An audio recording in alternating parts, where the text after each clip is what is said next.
एक संवैधानिक पद पर बैठी हुई महिला संविधान के कार्यों में बाधा उत्पन्न कर रही है। जिस मुख्यमंत्री ममता बनर्जी मैडम ने संविधान की शपथ ली थी, आज वही गैर संवैधानिक कामों में लगी हुई है। कार्रवाई के दौरान एक फाइल लेकर रवाना हो जाती है और टीएमसी पे कार्रवाई नहीं हुई है, एक प्राइवेट कंसल्टिंग फर्म के ऑफिस पे कार्रवाई हुई है, एक प्राइवेट व्यक्ति के घर पे कार्रवाई हुई है। उस फाइल में ऐसा क्या है? ममता बनर्जी इतनी घबरा के और गई, वो फाइल को लेके अचानक से क्यों ईडी के कार्यों में बाधा उन्होंने उत्पन्न करी? बंगाल के लोग ये जानना चाहते हैं।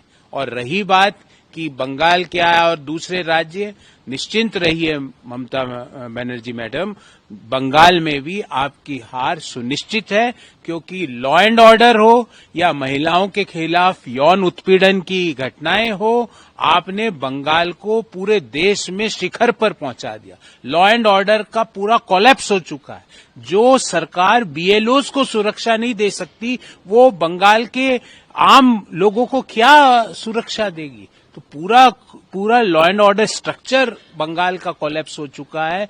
मिस गवर्नेंस चरम पर है। महिलाओं के खिलाफ यौन उत्पीड़न, भले आरजी कर की घटना हो, लॉ कॉलेज की घटना हो, निरंतर नए नए एग्जाम्पल्स बंगाल में आते हैं। और बंगाल में महिला मुख्यमंत्री होने के बावजूद वो मुख्यमंत्री उत्पीड़न करने वालों को बचाने का प्रयास करती है, जिनके खिलाफ जिन पीड़िताओं के साथ खड़े रहने का काम नहीं करती है। तो देश और बंगाल के लोग ये देख रहे हैं, ये और क्या होगा चुनाव में आपको पता लग जाएगा।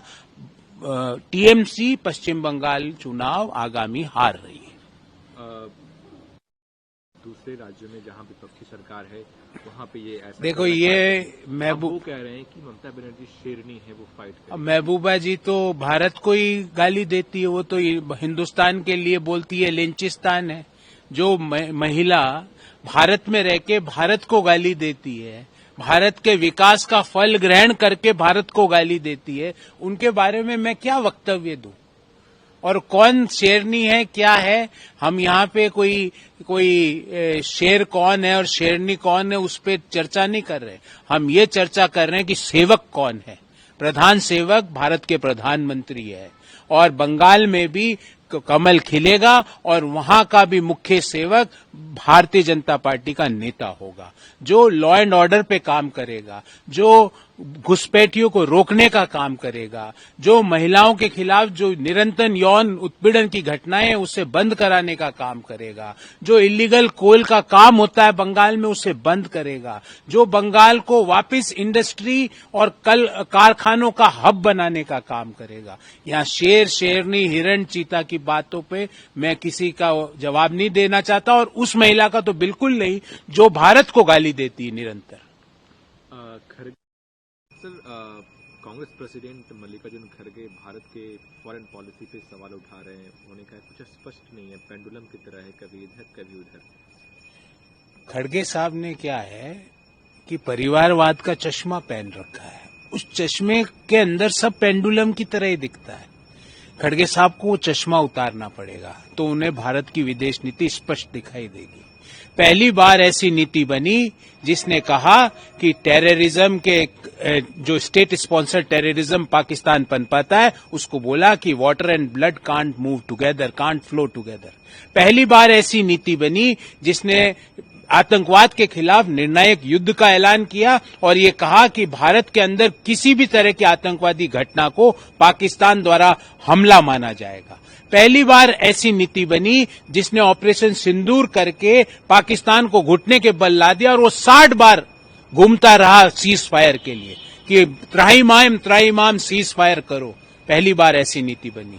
पहली बार ऐसी नीति बनी कि भारत दुनिया के किसी देश के सामने अपने स्वाभिमान को नीचे करके नहीं गया। पहली बार ऐसी नीति बनी जब भारत की सरकार ने भारत के किसान, भारत के एमएसएमईज को प्रोटेक्ट करने के लिए दुनिया का कोई दबाव को वो नहीं आने दिया। ये विदेश नीति की भारत की ताकत है। तो खड़गे साहब को तो सिर्फ मेरा एक ही आग्रह है कि परिवारवाद और वंशवाद का चश्मा हटाइए, आपको बहुत स्पष्ट विदेश नीति दिखाई देगी। लैंड फॉर हालांकि आरजेडी कह रही है कि ये साजिश है, देर है अंधेर नहीं। भाई साजिश कैसे है? जिन लोगों को बिना एडवर्टाइजमेंट के नौकरी मिली उनकी जमीनें आपके पास कैसे आ गई? ये साजिश कहां है? भारत की न्यायिक प्रणाली आपको कह रही है कि आपके पास वो जमीनें कहां से आ गई? बिना एडवर्टाइजमेंट के ग्रुप डी की भर्तियां कैसे हो गई? सिर्फ एक खाली A4 साइज के पेपर पे एप्लीकेशन से। ये साजिश कैसे हो गई? लालू यादव और उनके परिवार को बाहर आके जवाब देना चाहिए। उनको जवाब देना चाहिए कि वो तेजस्वी यादव चार्टर हवाई जहाजों में घूमते हैं, वो पैसा किसका है? क्या वो इसी तरह पैसा इकट्ठा किया गया है लैंड फॉर जॉब की स्कीम्स कर करके? ये साजिश कैसे हो गई? उनको बाहर आके बताना चाहिए कि उन हजारों जो अभ्यर्थी थे, जो पढ़ रहे थे, तैयारी कर रहे थे, उनकी जगह नौकरियों की बंदरबाट जमीनें ले लेके कैसे हो गई? साजिश छोड़िए, जवाब दीजिए, चुप्पी तोड़िए। और इसी को हम कहते हैं परिवारवाद और वंशवाद का भ्रष्टाचार मॉडल। और इसी के खिलाफ देश का जेन जी हो, जेन एक्स हो, जेन वाई हो, निर्णायक लड़ाई लड़ रहा है। ये परिवारवाद और वंशवाद के भ्रष्टाचार के मॉडल को खत्म करना है और लोकतंत्र की जिस तरह परचम भारत लहरा रहा है, इसको सदियों तक लहराना है। इस मॉडल को खत्म करना जरूरी है जो युवाओं की नौकरी जमीन ले लेके बांट देता है। उस मॉडल को खत्म करना जरूरी है जो गाय भैंसों का चारा खा जाता है। उस मॉडल को खत्म करना जरूरी है जहां पे अयोग्य लोग मुख्यमंत्री का अपने आप को दावेदार मान लेते हैं। उस मॉडल को खत्म करना जरूरी है जहां पे जिन लोगों ने ना तो पढ़ाई की, ना उनके पास कोई योग्यता है और वो चार्टर हवाई जहाजों में घूम रहे हैं क्योंकि उनके माता पिता ने इतना धन संग्रहित कर लिया। ये मॉडल के खिलाफ देश निर्णायक लड़ाई लड़ रहा है। वीके न्यूज, राष्ट्र के नाम। वीके न्यूज, राष्ट्र के नाम।